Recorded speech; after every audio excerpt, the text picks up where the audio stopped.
Yeah, Actually, it's the Urban Therapy with Sun show. So let's get it popping right now. For Nowsville, your show baby. now, press 1. To hear further Nowsville. instructions, press 2. All right, so let's do it. Since it appears you're calling back into a And live you know what's show, we going are down reconnecting now. now. Uh, yes, the fifth day of the month. You know how it go. We won't front. Everything is gonna be okay. It's Saturday, and we do this thing our way. You know how we play. Everything is gonna go on down. We gonna make sure that we come around, and it sounds like something that you wanna hear. Yeah, I say, dare. I'm gonna make this thing loud and clear. That we about to do the damn thing, Queens and Kings, and we gonna make sure we make it swing. I am your host, Sun 75, and we do this thing every day, and we do it live because we're talking about today what to do when you have car troubles. Car troubles. You know, when you're having car troubles and you really need your car, when you really need your vehicle, when you depend on your vehicle, your car to get you from one place to another, you might need your car to get you to work.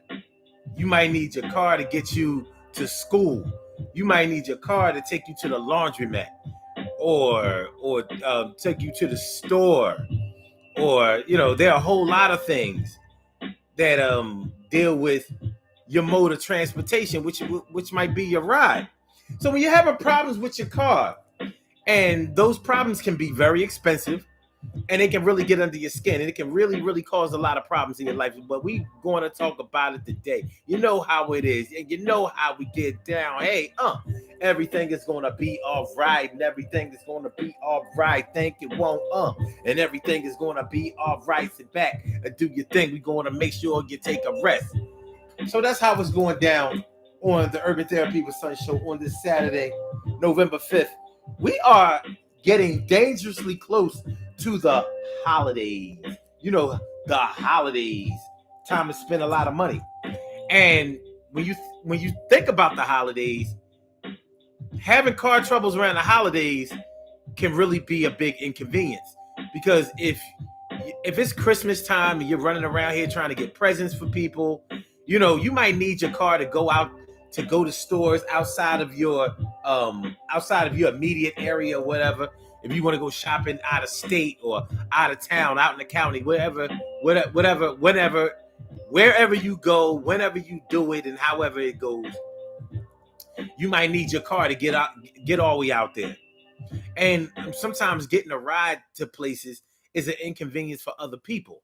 But imagine you being the ride for somebody else, and you already have car problems, and you're dealing with a car that's kind of sometimey, a little bit sometimey.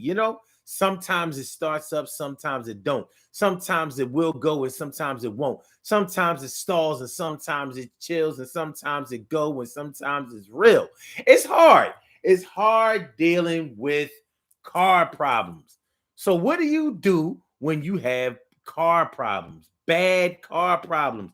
Well, we're going to talk about it today. We're going to talk about it, be about it, get involved with these puzzle pieces right now. We going to solve. It's going down on the Urban Therapy with Sun show. So let's do this damn thing. What are we talking about? What are we talking about when we say that we have car problems? First of all, let's talk about when you first started driving, because a lot of adults don't know how to drive. A lot of people are afraid to drive. They've never driven a car in their lives, or if they've driven a car, they didn't drive very far, or they didn't drive very much. You know, there are a lot of people who fit that bill. There are a lot of people who still don't know how to drive, are afraid to drive, but none of those people are afraid to be a passenger. I think it's really weird. I like to be the driver of any vehicle that I'm in. I want to be the one whipping. A lot of people don't drive the way that I drive, and sometimes they don't make me comfortable. But I've been told that I drive too fast and I make other people feel uncomfortable. Lies, blah, all lies. I definitely get from here to there in a timely manner, though. I ain't gonna lie about that. I definitely get from one place to another in a timely manner. I step on it when it's necessary. But yeah, when you first start learning how to drive, you start learning how to drive because you probably want to buy a car. You probably want to have a car of your own to get you from one place to another. Having your own car is a very, very big convenience. It is. It's a very big convenience. You know, me and my boys, we used to always talk about, yo, if I had a car, like especially when we were teenagers, if you were a teenager at any point in your teenage life, whether you started driving at age 15, 16, whatever, in most states, I think that you can get your learner's permit to drive when you're 15 years old, and you can get your driver's license when you're 16 years old. In most states, some states will allow you to actually start driving before then. Like I believe in Virginia, you can start driving at an earlier age. Let me see. Let me see about that. Because I could have swore that in Virginia,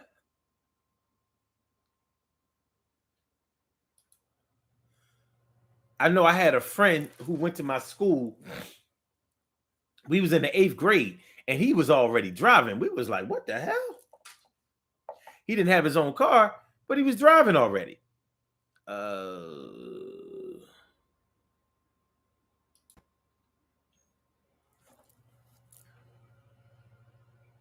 me see. Come on. What state has the lowest driving age?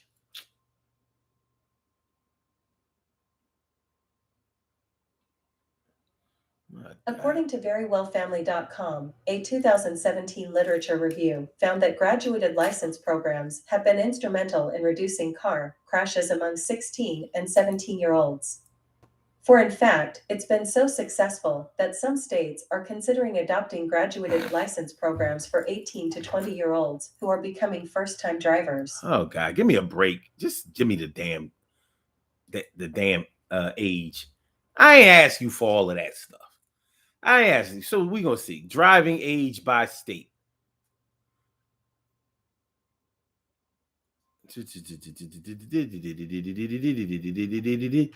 All right. So to get your learner's permit, the state that the ages, I mean, the states that have the lowest ages to get your learner's permit are Alaska, age 14, Arkansas, age 14, Idaho, 14 and a half. You got to be 14 and a half. Iowa, 14. Kansas, 14. Michigan, 14 and 9 months. Wow. Montana, 14 and a half. North Dakota, 14. South Dakota, 14. Now, a lot of these states probably,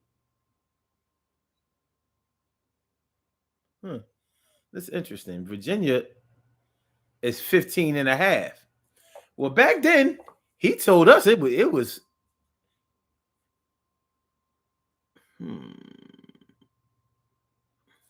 interesting. Back then, he told us that you could get your learner's permit at 14 and your driver's license at 15. And this is a good chance they might have changed it. A lot of these states where the age is low, it may be in areas where they don't have a lot of public transportation and things like that. So you may need to start driving at a young age if you live in a rural area where, getting from one place to another might be difficult. So it might be necessary for you to drive at a young age. But when you start driving, when you first start learning how to drive, and when you start taking driver's license, getting your permit, and getting ready to be able to drive a car, it's probably because you want to buy a car.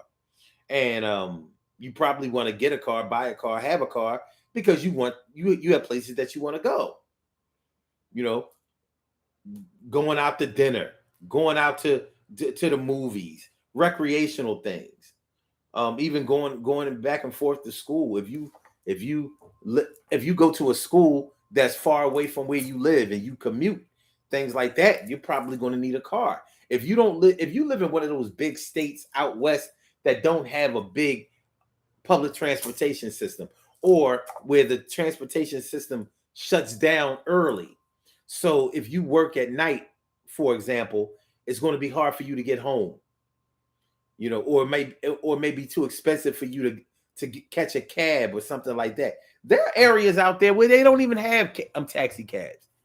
There are plenty of places out there in the United States where they don't even have taxi cab service because they don't have enough people out there who don't have a vehicle to make any money. In order for you to make money driving a cab, you have to have people who will pay the fare. So I'm saying all of that to say this. When you buy a car, when you get a car, you're probably going to use your car for a lot of the things that you want to do. So you're going to need a reliable vehicle. You're going to need a reliable car. So if you don't get a car that's reliable in the beginning, it's going to really, really shape the way that you think about driving from the beginning. It's going to change everything for you. Everything is going to be different for you if you get a car in the beginning that won't work, or that needs a lot of repairs, or is breaking down all the time, is not reliable, whatever. It's hard dealing with a car that is unreliable. It really is. It really, really is. And people who don't drive don't understand. This is more than just putting gas in the vehicle and pressing on the pedal to go and being out. If it was that simple, almost everybody would do it. Really. But one of the reasons that everybody doesn't do it is because owning a car can be expensive. That's just the truth of the matter. Owning a car can be very expensive. Nowadays, gas is going back up. It started to come down a little bit over the summer, and the spring and summer started to come down a little bit after going up extremely high when the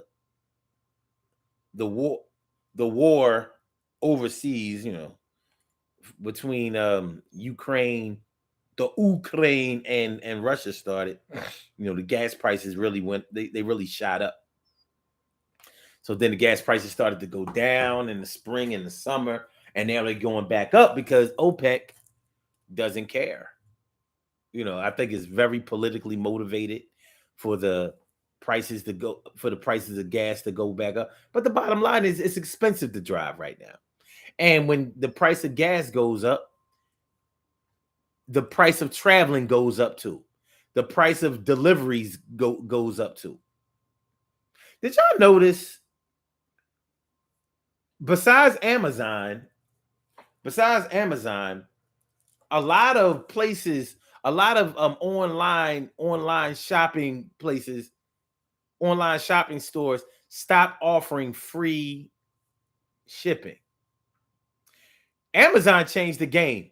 It was all free shipping, Prime. If you have a Prime membership, it's all free shipping.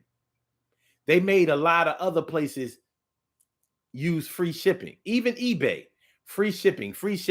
You go on eBay now, and it's not free shipping for a lot of vendors. No free shipping. Now you pay, and the prices have gone up. I know that because I bought a lot of stuff from eBay last year, and it was all free shipping, and a lot of the stuff was affordable. It was affordable for me. I don't know if it's affordable for everybody else. Anyway, this year, all of the prices of the stuff that I bought last year has really gone up, and no free shipping. No free shipping.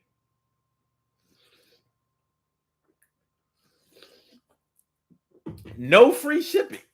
All right. So, okay, that is what it is. That's something that we got to deal with. You understand what I'm saying? That's something that we got to deal with. But when we start talking about a car, it's more than just putting gas in the car. You have to perform routine maintenance with a car. Unless you drove your car off the car lot brand new, no owner before you, you're probably going to have some things that you need to do to a car in order to keep it on the road. Routine oil changes. Well, you have to do that with a new car too. But definitely with a used car, you want to make sure that you take care of the engine. You want to make sure that all of the fluids in your car are up to par. Transmission fluid, brake fluid. These are things that make the car go and make the car stop.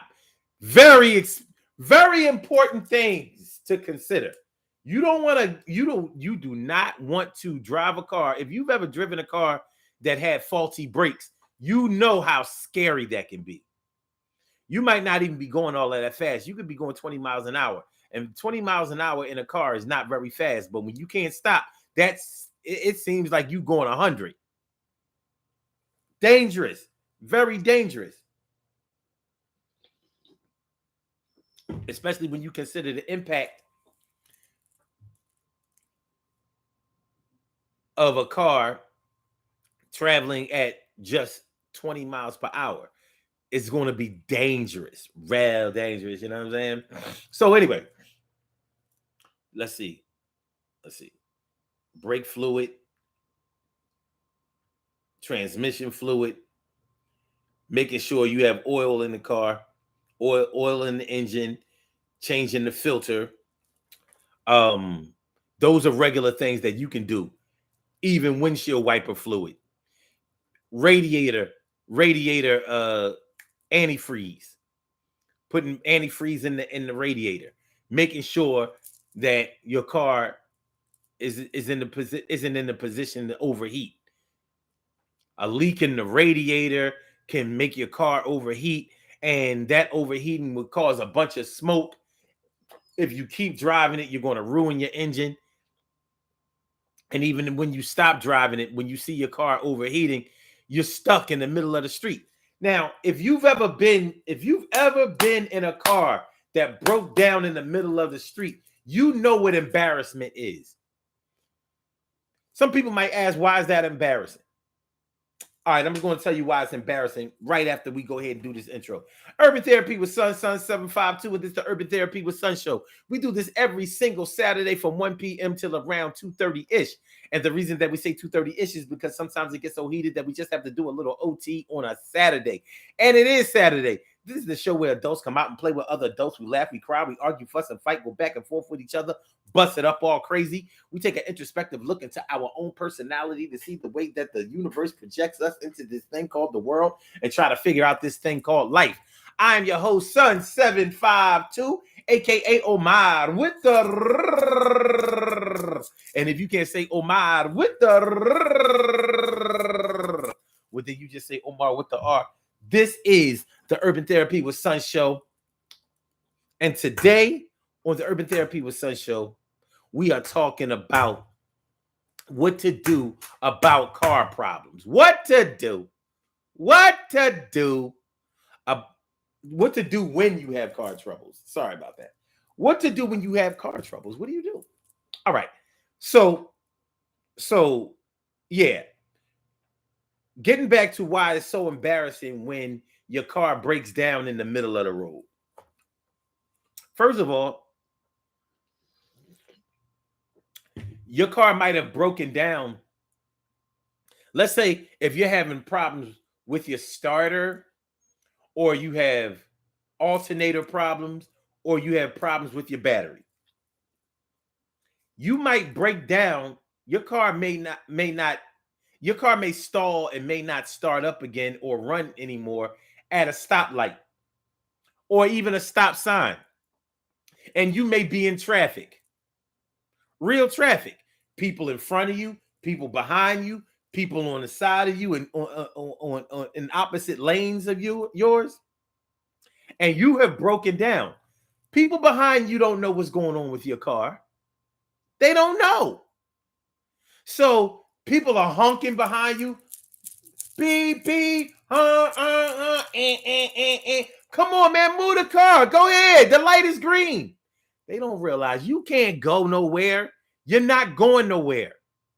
They don't know you're in your car trying to start it again. You may not know anything about cars.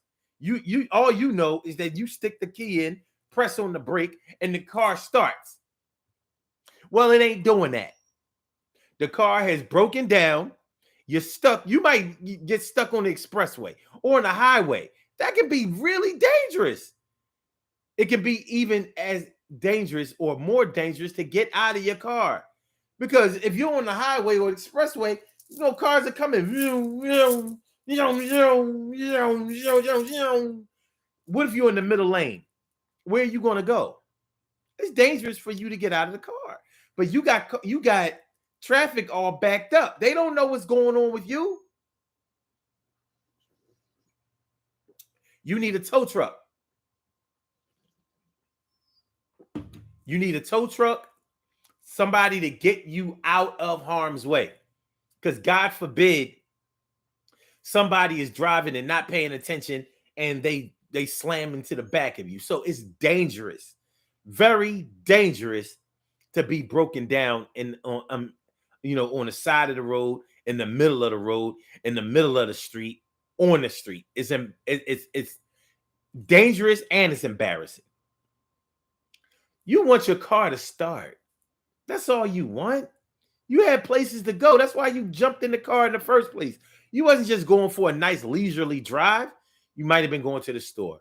You might have been going to work. You might have been going to school. You might have been going to the store. You might have been going to go pick somebody up. You might have been going to drop somebody off.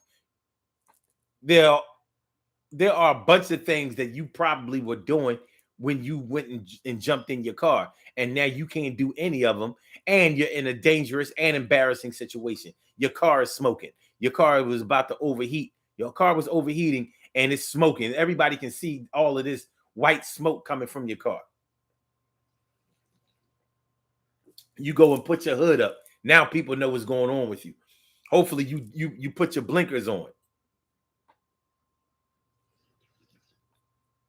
Put your blinkers on so people in the back of you can see what's going on with you. And hopefully somebody will be a good Samaritan to you and help you out. Doesn't always happen. Definitely does not always happen. A lot of times you just out there stranded. Now, what if you're out there stranded, car won't work, you're in the middle of the road, and your cell phone is low on batteries. Like you can't even call somebody to come help you out, or you don't have the money to get your car off the streets. Tow trucks cost a lot of money.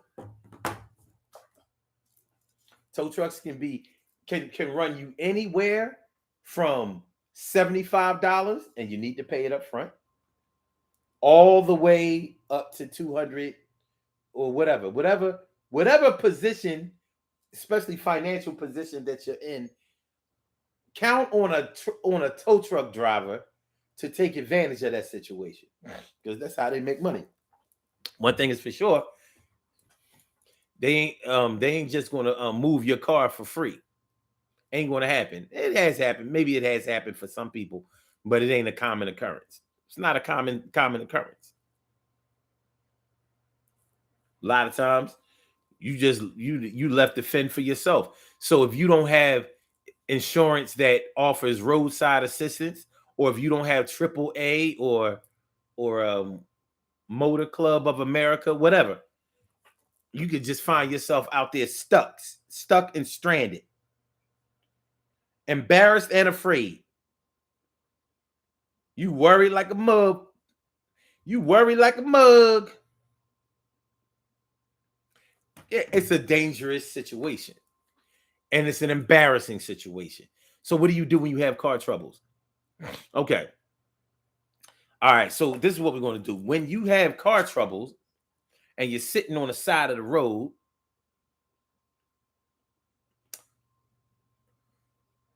what you should do first is probably put your blinkers on, so that will alert people that there is a problem going on with your car. The blinkers are called hazard lights. So depending on what kind of car you have, you want to look for a little triangle button, a little button that has a triangle. Some cars have a big button, a big square button. Some cars have a smaller button. But you want to look for that, press that button, and that will turn your blinkers on. Now, hopefully you don't have battery problems to whereas turning your blinkers on will actually make your situation worse. That's what you don't want to do.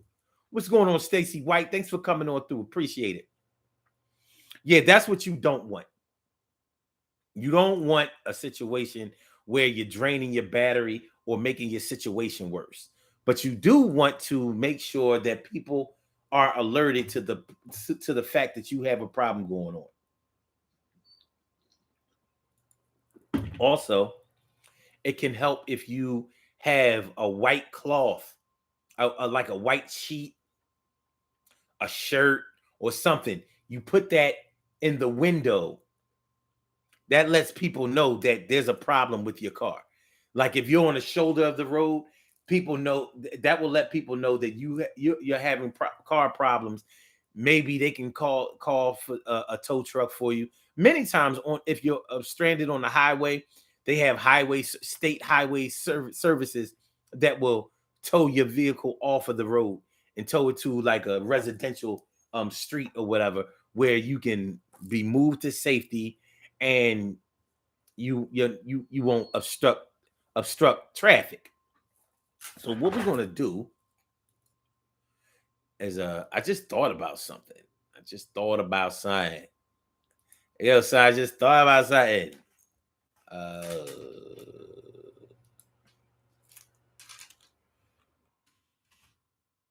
Okay, wait a minute. Let me get it together. All right.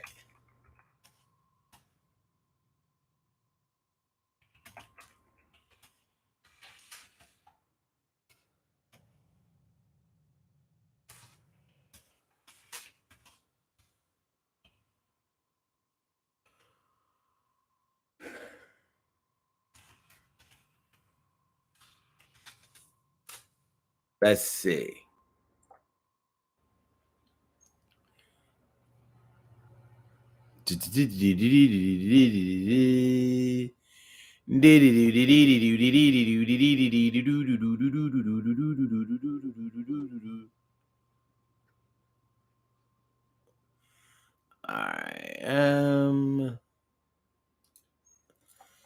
I don't know if this site that I'm going to is gonna give us the information that I'm looking for, but let's see.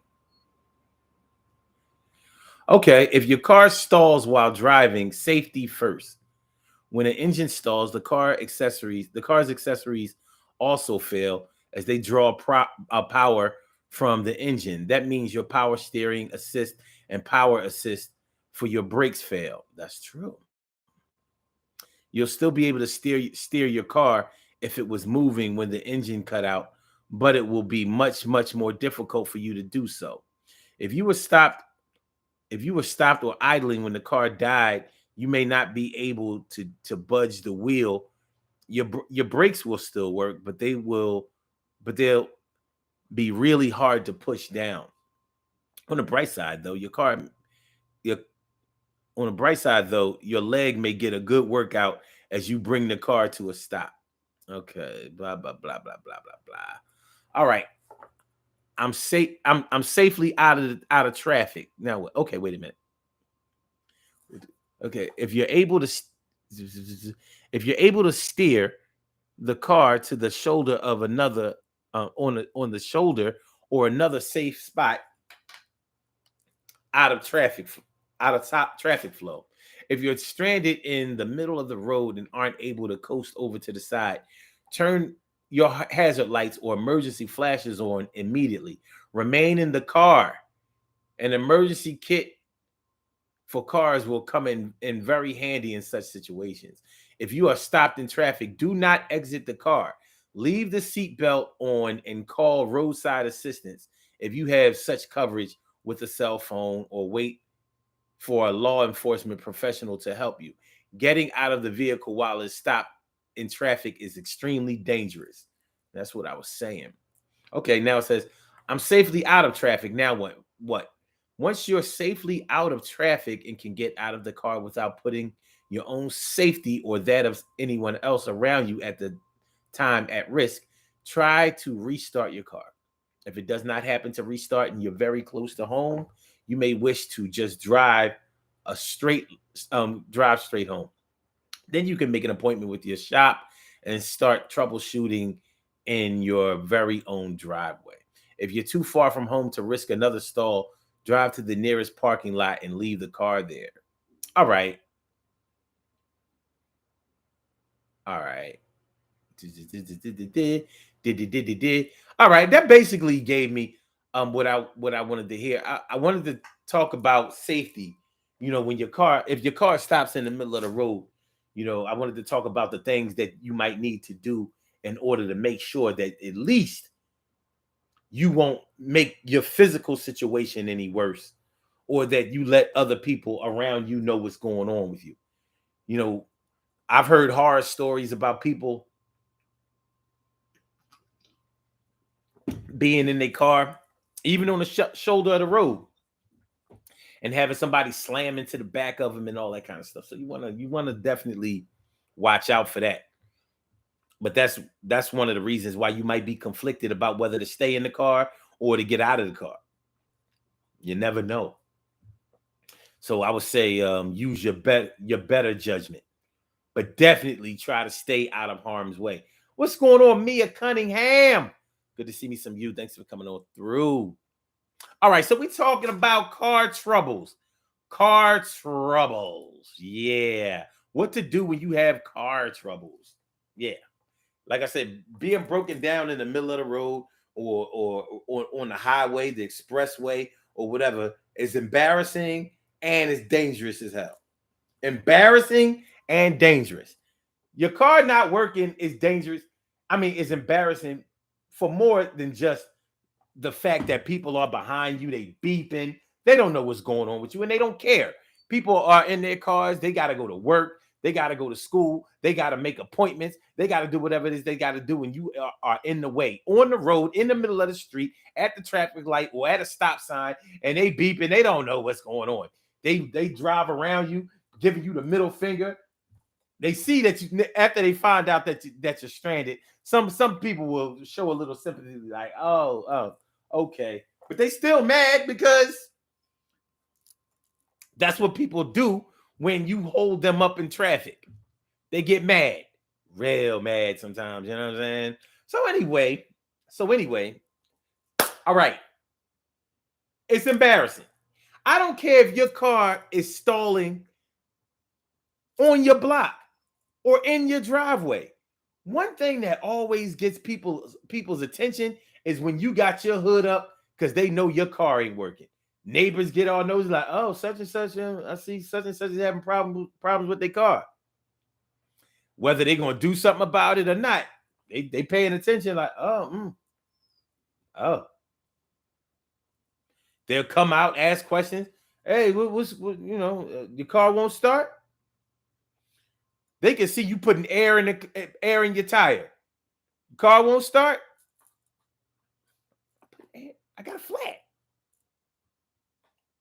Okay, won't start, won't go. What's the difference? I mean, I know it's early in the morning, but you ain't got to be so testy. You ain't got to be so testy. I was just asking you a question. Need a jump.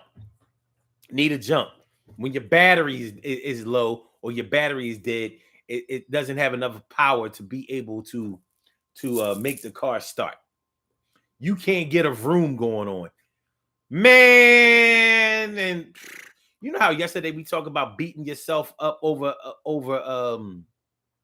what was it called? Beating yourself up over mistakes or whatever. What we going?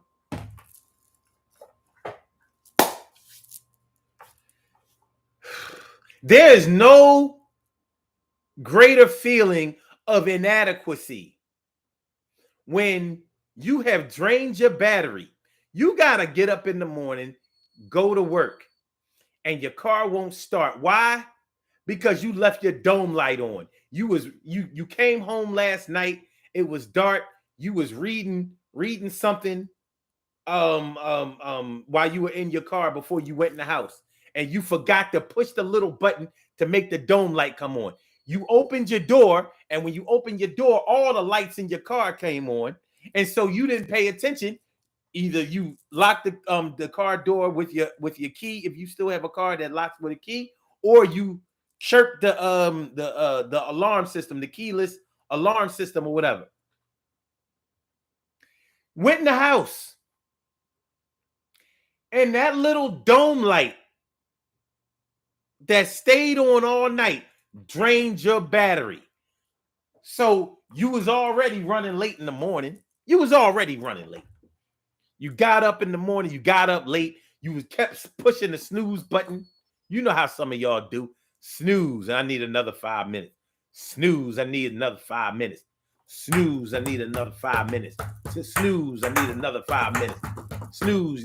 Shout out to all of the people who set their clock 20 minutes fast because they know they're going to push their snooze button 4 times at least. I don't know about y'all. To me, that's the dumbest thing to do, but people do it all the time. All right. So yeah, now you done drained your battery in your car. It's all your fault. You wasn't paying attention when you chirped your alarm and went in the house. You didn't turn back to see if the light in your car went out.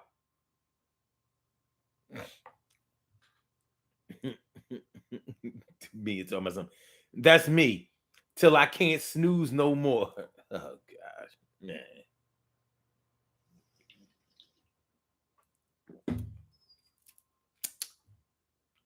I know.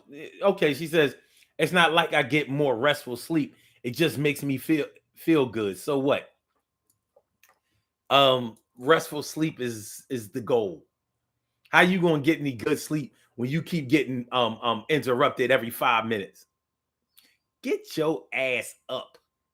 Get in the shower and get going. Get up. Get up. My alarm go off. I pop right up.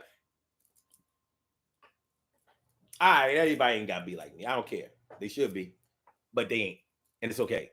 But the bottom line is, you push the snooze button 4 or 5 times, so you getting up 25 minutes late or 25 minutes on time because you set your clock up 25 minutes or half an hour, whatever the case may be, because you know you slow, you know you be sluggish in the morning, you know you be bullshitting, you know you be getting distracted, you know you be playing around on social media, doing whatever it is that you do, you know, trying to get something to eat, making your lunch, getting stuff together, trying to remember where you put your keys and getting your uniform together if you have to wear a uniform to work or whatever, you know, you doing whatever it is that you got to do, you got to get your outfit together. Now where you were supposed to leave out of the house at, let's say, 7 o'clock,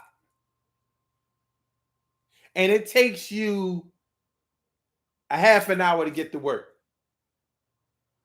and you got to be to work at 8 o'clock.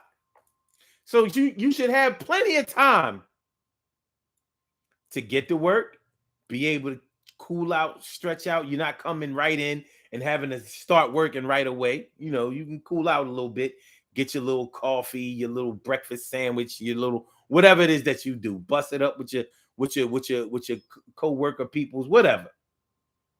All right. Then you go outside to your car. You running a little bit late. You were supposed to leave at 7 o'clock.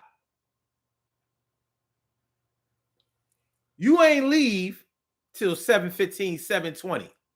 You figure, all right, I'll take a shortcut or whatever. I'll cut into the time. I'll still be able to get to work on time and still have time to spare. Yeah, but when you got in that car, that joint was you ain't even get the nope. You ain't got enough power for the it just went. You're like, no. Your dumb ass is thinking, yo, somebody tried to break in my car last night.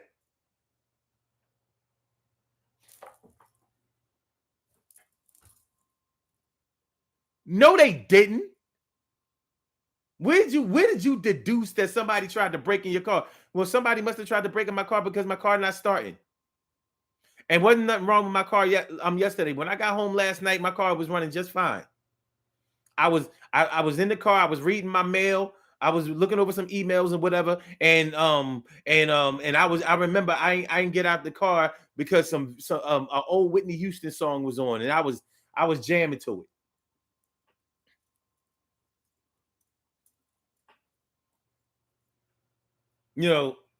You Give Good Love by Whitney Houston was on. I was like, oh my God, I ain't heard that in so long. You give good love to me, baby.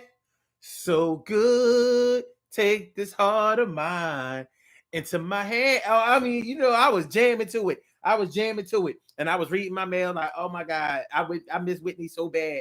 I wish Whitney was still alive. If Whitney was alive, she would be crushing all these bitches. I miss Whitney. And then I got out of the car and I chirped my alarm and everything was all right. So somebody must have tried to break in my car. You give good love to me, baby. So good. Take this heart of mine into my hands.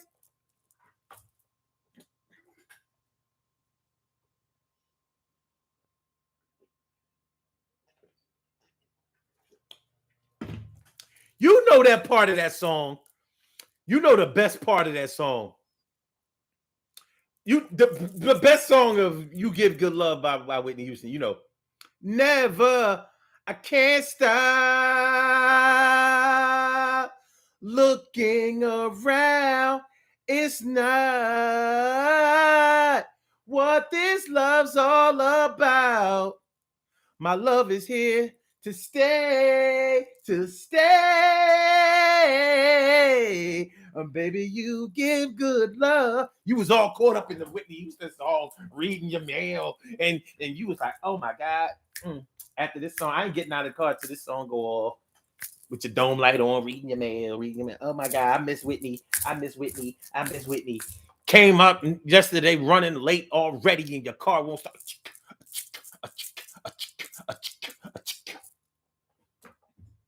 Now, and in your mind, you really think you're gonna still make it to work on time? Oh my God, somebody got to give me a jump. I need somebody to give me a jump. I need to call AAA. I need to call roadside assistance. I need to call get my.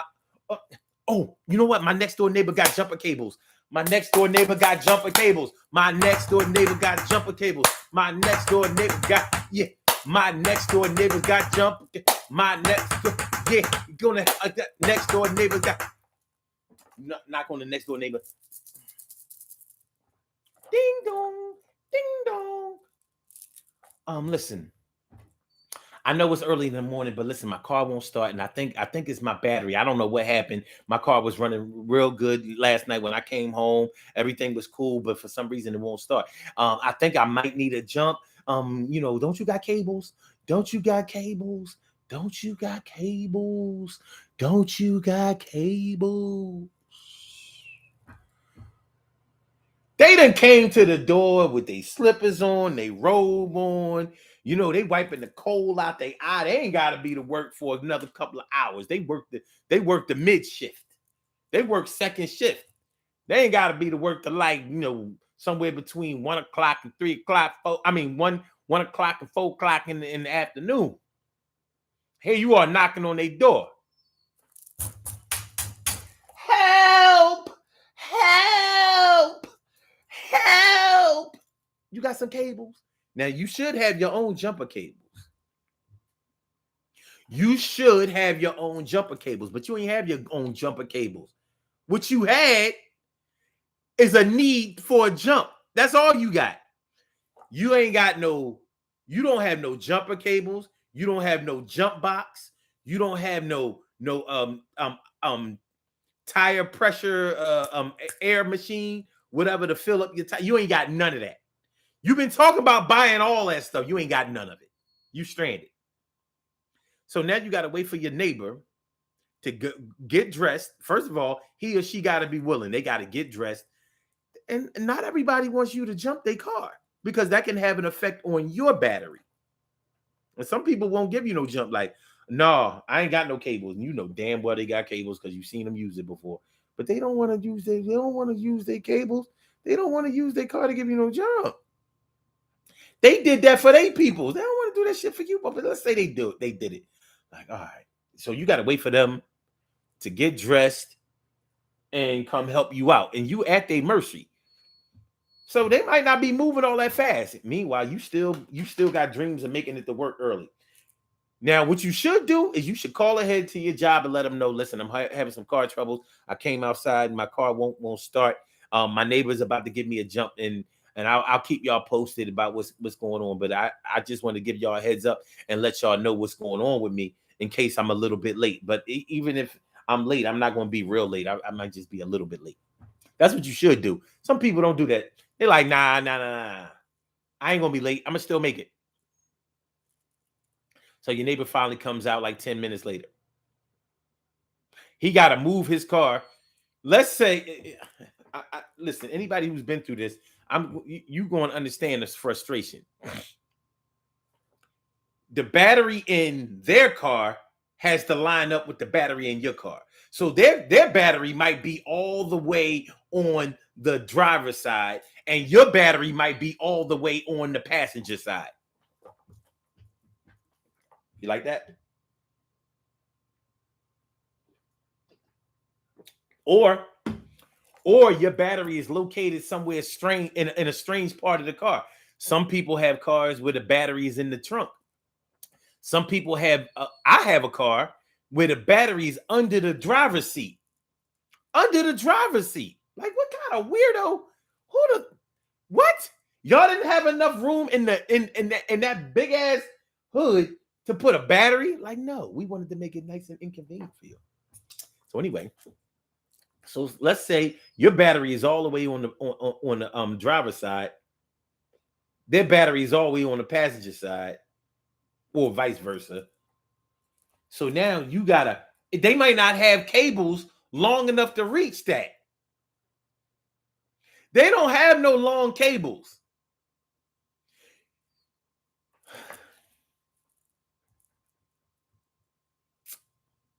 Yeah. Now you got a problem because you might have to situate the car to whereas instead of pulling up close to, next to you, or instead of pulling up right, it might not be possible for them to pull up right in front of you, which is ideal for the cars to be facing each other. That's the ideal position. You might not be able to get that. So what do? You got to find a way. That's the bottom line. You got to find a way to get this jump. And your neighbor or whoever is helping you might not be in the mood to go the extra mile to help you.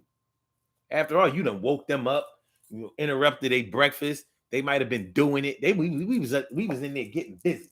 Somebody knocking on the door like the police.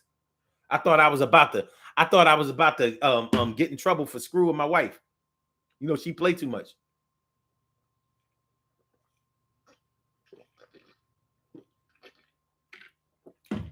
She played too much. I didn't know what was going on. Anyway, yeah. That might have been why he took so long to come out. He had to go, finish up his 10 minutes of loving. It is what it is. So I'm saying all of this to say this. Pay for a roadside assistance service. AAA, motor what is it? Something Motor America. What is it? I used to have it. Whatever. Get yourself a roadside assistance program that will come out, tow your car if necessary, give you a jump if necessary, provide gas, 5 gallons of gas if necessary, whatever the case may be. But don't put yourself in a position where you are stranded with no resources. Maybe you don't have any cash money or whatever. And cash money is very good on the streets. That's so for my people who don't carry around no cash, yeah, well, you might be left on the side of the road, cold chilling. You ain't doing so well right now. You're not doing so well right now.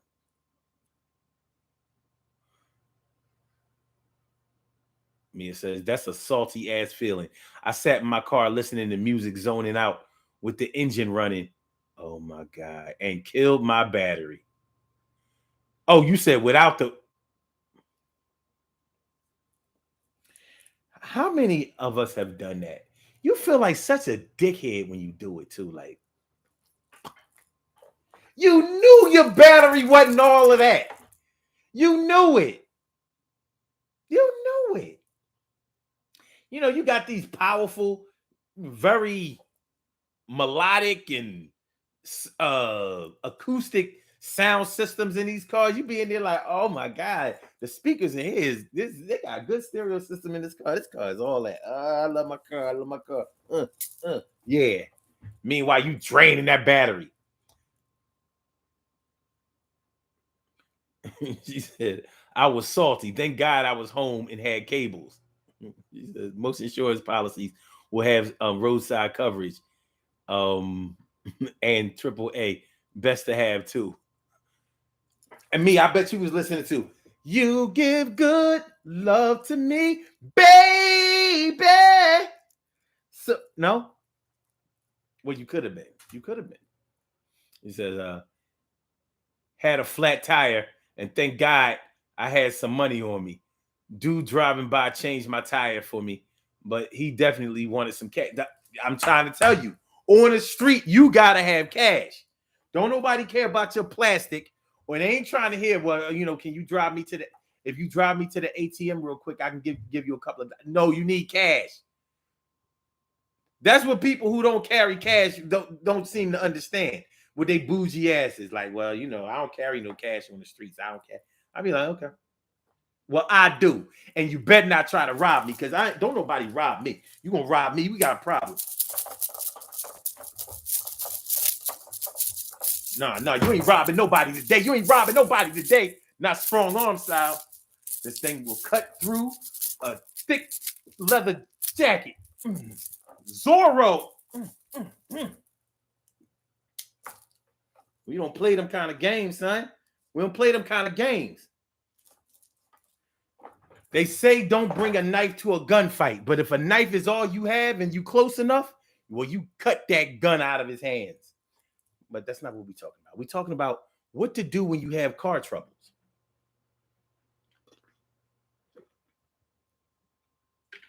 What to do when you have car troubles. Mia says, oh, okay. I already read that. Yeah, man. Thanks y'all for coming through. It's only a couple of y'all. We all good. Make sure y'all hit that like button. Make sure that y'all share the show.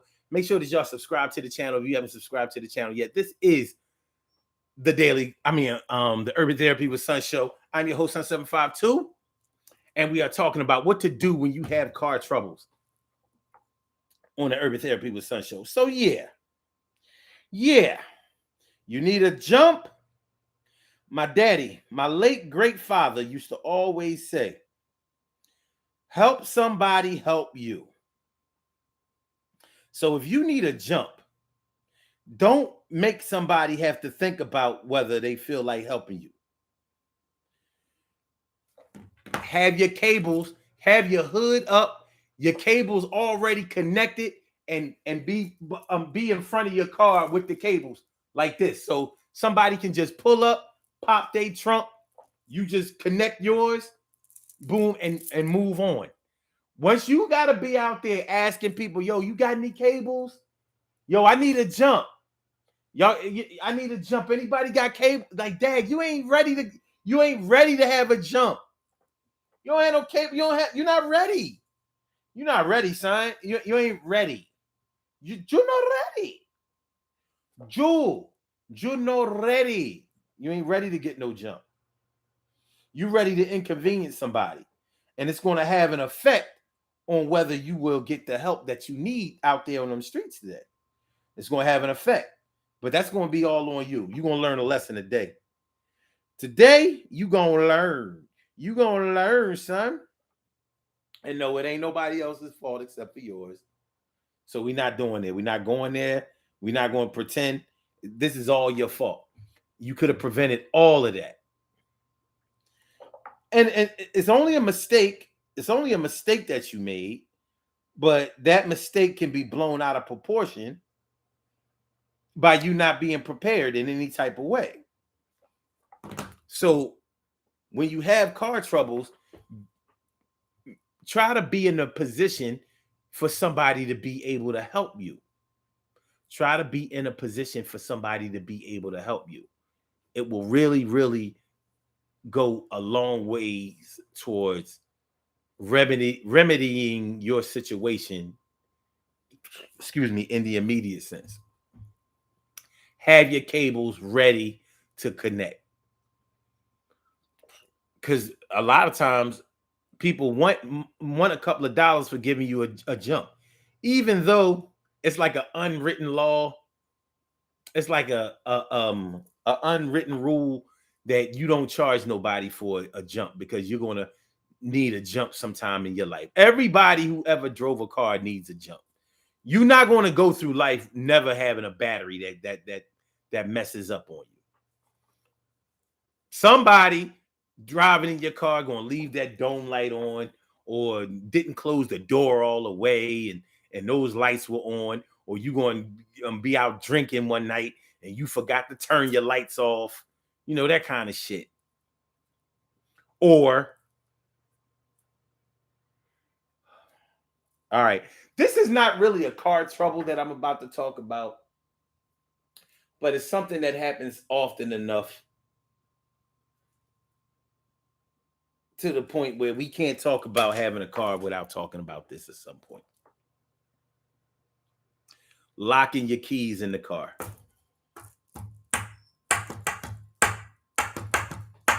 Locking your keys in the car. I don't care whether you lock your keys in the car.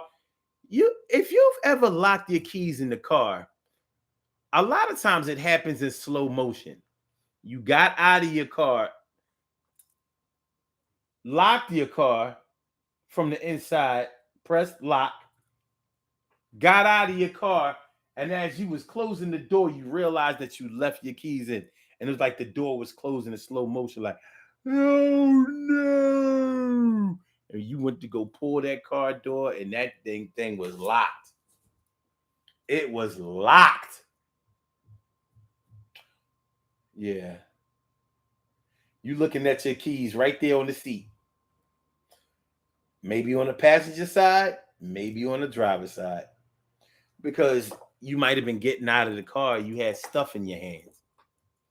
You was trying to get in the house. There were other things on your mind. You weren't paying attention as well. You locked them damn keys in the car.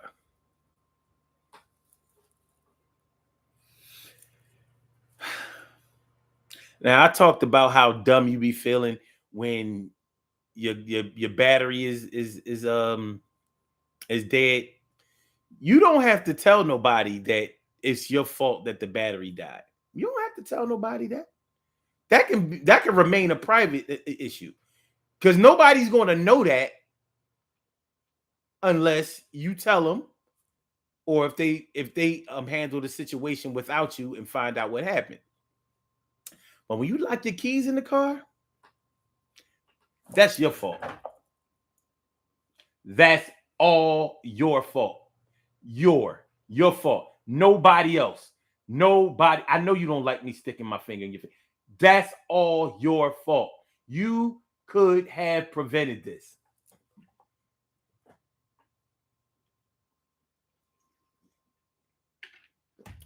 And the worst part about locking your keys in the car is that it's hard to get that fixed. You need tools in order to get your keys out of a locked car. A hanger, and you got to know what you're doing with the hanger. You might have to find somebody who knows how to do it, and more than likely they're going to charge you because it's not a quick thing. Nobody breaks into a car really fast. It takes a while. You can be at it for an hour. I've seen people at it for an hour or more, to the point where they was ready to give up, and they finally did it. They finally got it. I've seen people have to smash their windows. You shouldn't never have to smash your windows in order to get keys out of the car. But hey, let's say you lock your keys in the car is running, and you got a baby inside the car. This situation won't work. It won't wait.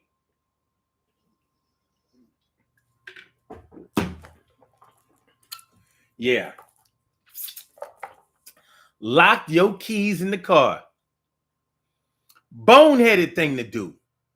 Stupid thing to do. But it happens. It happens, and it happened to you. So what do? You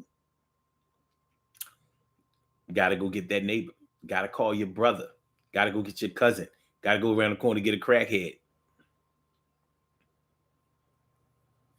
You need somebody who knows how to do it. Shout out to my people who have ever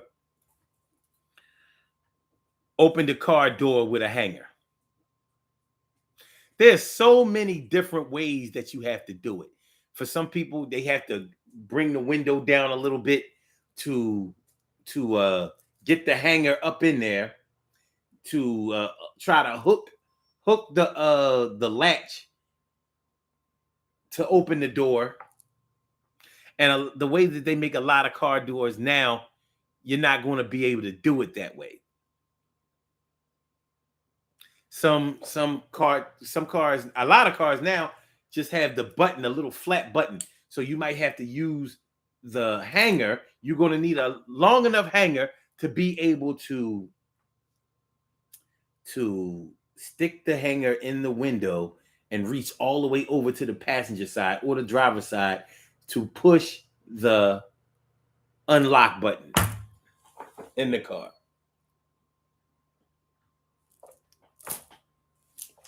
It's not a pretty sight. And it's really an ugly situation. It is. Oh my God. Locking your keys in the car. People have called the cops, and cops will shit on you. They will straight front on you. The fire department too. They will front on you like, what? No, we used to have a little Jimmy stick. We don't have that no more. Well, where'd it go, officer? Where'd it go, Mr. Fireman? Where'd it go? What do you mean you don't have them anymore? Yeah, we used to have them, but we don't have them in the department anymore. Lying. They don't want to offer them services. Yeah. So you out there stuck like Chuck.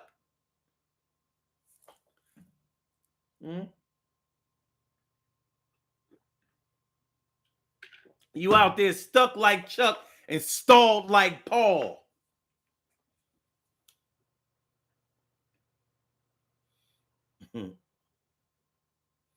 Mia says, thank God my car won't allow me to lock my keys in the car. Yeah, a lot of cars are made with that feature where the driver's side will not lock without you either using a key on the outside or you chirping the keyless entry, which is good. But if you have an older vehicle, you can lock your keys right in that car like it ain't nothing. Like it ain't even nothing.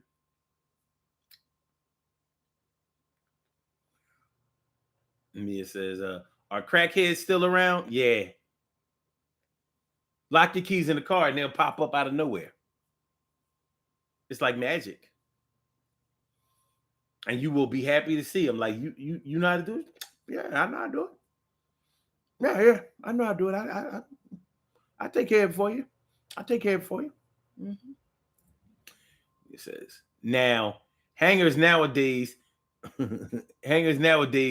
trying to unlock a door is all the more reason to have AAA. Trying to do it now will have you wanting to pull your hair out and cuss out everyone. Yup. Yeah. You know what I'm saying? For over a decade, I keep an extra pair of keys. Well, at least I have one spare key in my back pocket. Because I have multi vehicles. I'm a multi-vehicle owner. So that's the only key that will fit in my back pocket. The other ones I will, if I have a spare key to the other ones, I'll put it in another place. But yeah, it's a situation. It's a situation. And it ain't sweet. It ain't sweet. So yeah, roadside assistance. That's the best way to get yourself out of a lock your keys in the car jam. A jam. Oh, jam.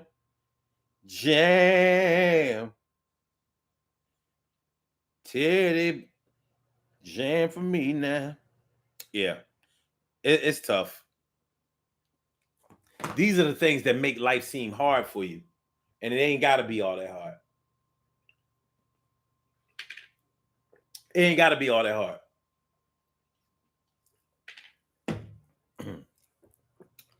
But you find yourself in these types of situations, you're going to be mad and mope. You're going to be mad and mope. So, yeah. All right, now, we're talking about what to do when you have car troubles. What to do when you have car troubles. These are definitely car troubles, but these are the car troubles that are easier to fix.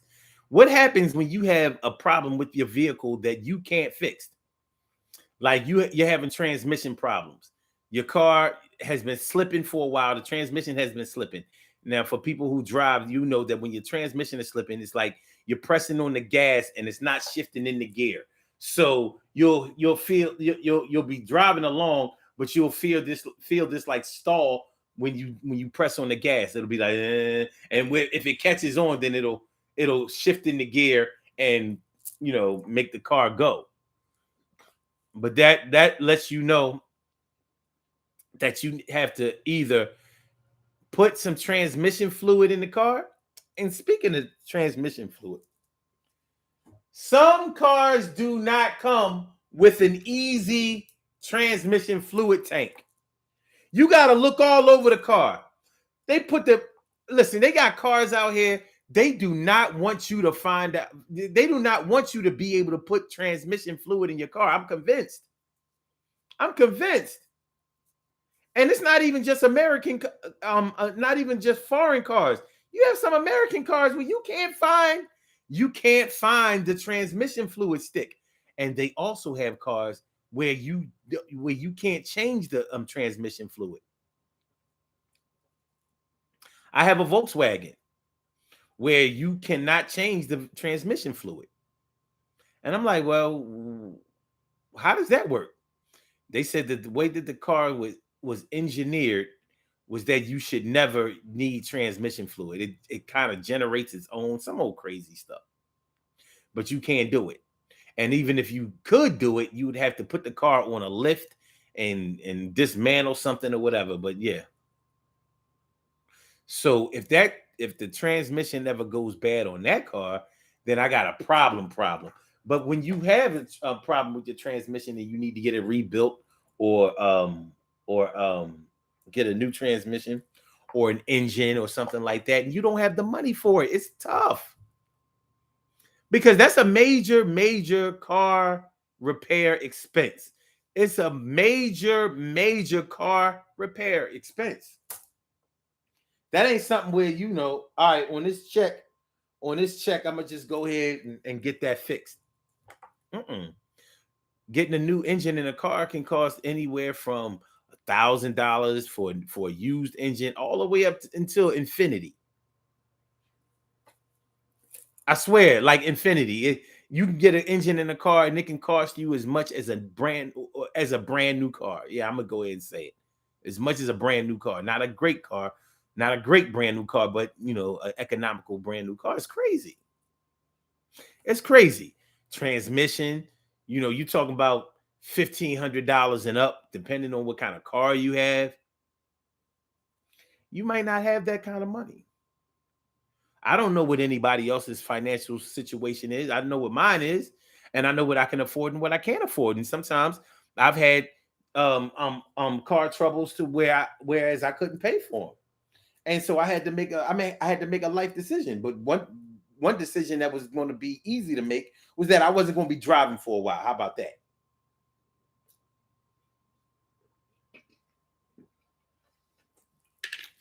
Now, what can you do if you have a car repair that you cannot afford? Well, before the fact, you might want to look into getting an extended warranty. If you are, well, you can get an extended warranty if you are making payments on your car, financing your vehicle, or leasing it, or you can buy a warranty for your vehicle, an extended warranty for your vehicle after the fact, and pay on it. Shout out. Listen, I haven't gotten.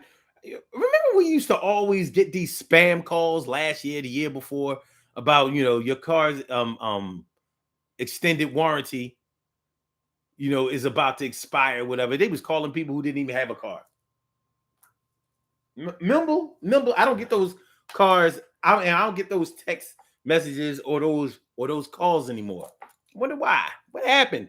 What happened to my car's extended warranty? Did I finally take care of it? But anyway, that's a good way for you to be able to make car repairs without having to come out of the pocket with a really big out-of-pocket expense.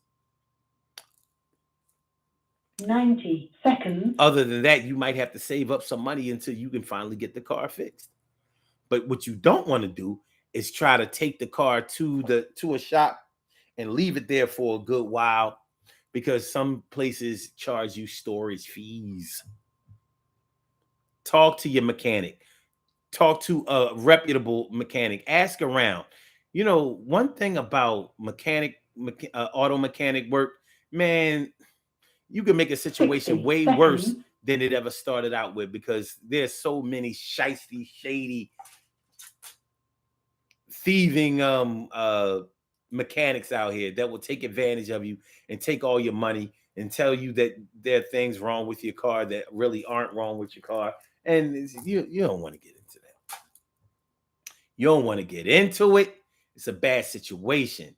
So ask people who may know people who have a good relationship or contact with somebody who can help you get your car fixed, and that will be half-ass honest with you and will work with you so you can get back on the road, because that's the ultimate goal. You got to get back on the road, baby.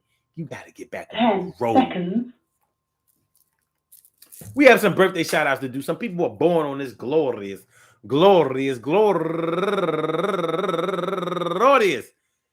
November 5th, and they deserve to be acknowledged. So let's go about our business of acknowledging them, making them feel special because they are special, because they are special, because they are SPECIAL. They get the RESPECT. They are SPECIAL. They get the RESPECT. They are SPECIAL. They get the RESPECT. They get number one out the box, Aisha Houston, turning 48 years old today. Happy birthday to you, Aisha. And also Dimitri Pugh Edwards, turning 52 years old today. Do your thing, man. And also Edgar Cortez. Happy birthday to you, Edgar. And LaShawn Malone, turning 41 years old today. And Janelle McIntyre, no relation. But what up, cuz? turning 31 years old today. And yeah, Pooh Walker. That's right. Yeah, Pooh Walker turning 42 years old today.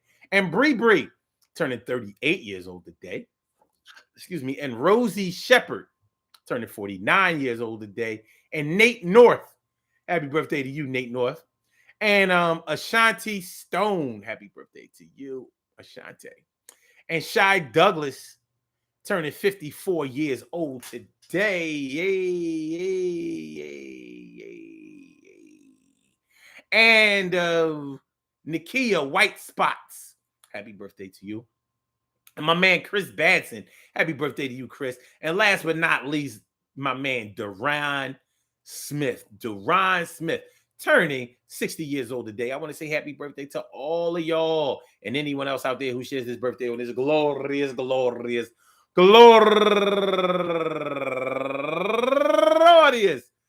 November 5th, anywhere out there in the world, worldwide, internationally, and universally. All of y'all go ahead, turn up, but don't turn up too loud. Just turn up loud enough so everybody can hear you. Rock out, rock on it, do the damn, the rock out, rock on it, do the damn, rock out, rock on it, do the damn thing, you do your thing. Y'all represent the queens and kings, you do your thing, y'all. Represent the queens and kings. Good things happen to those who wait. Great things happen to those who grind, and anything can happen to those who go for theirs.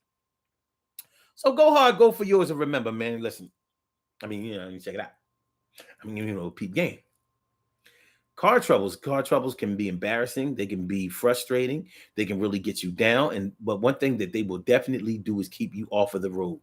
So you're going to have to take some mental inventory and really take your future into consideration when you think about buying a car, when you think about driving a car, having a car, using a car, and what's going to go into it. Not everybody can afford a brand new car straight off the car lot. But if you're going to get a new car, if you're going to get a used vehicle, try to make sure that you only buy a vehicle that you have driven before. I'm telling you, man, listen, getting cars from the auction is okay,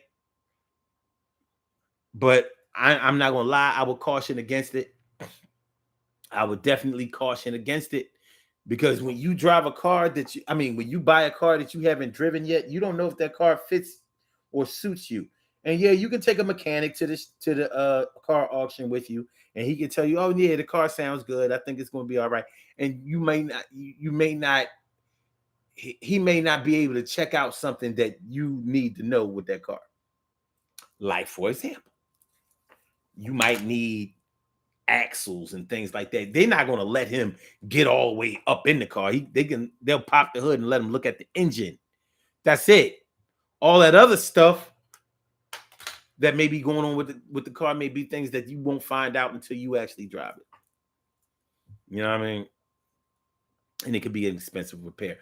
Peace to all my day ones, my everydays, and my brand news. I love y'all to death. Resuscitate y'all. Love y'all right back to life.